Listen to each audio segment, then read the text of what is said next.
Okay, so I have a customer's LX188. This would be the same as an LX178. The issue with this machine is that the fuel pumps are leaking out of a vent opening down in here. As you can see, it cleaned the frame. The biggest issue is that it was actually spewing forward onto the exhaust. Aside from the fact that it was leaking gas, could have been an issue. If people have classic cars or some old timers are out there, you remember the old fuel pumps that when they used to go bad, they used to come out the vent.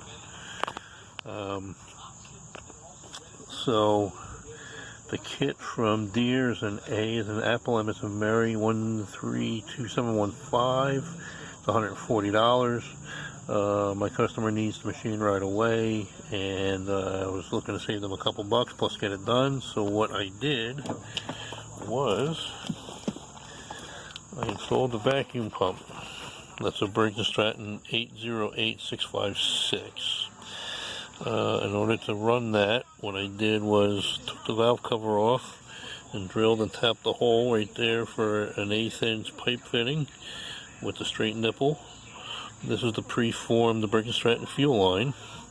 So as you can see, it comes up and it comes all the way around to run the vacuum, and then this is the supply from the tractor, and that's the original hose from the fuel pump on the machine down to the carburetor.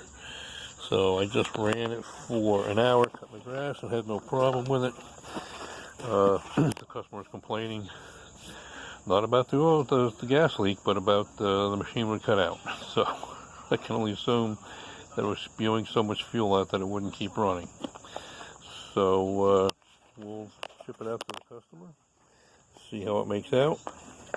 What I also did was I just put a loop of fuel line on the existing old fuel pump in case oil leaks through here somehow and gets up in there, but I might end up having to have to take this off in the future and making a plate to cover the hole.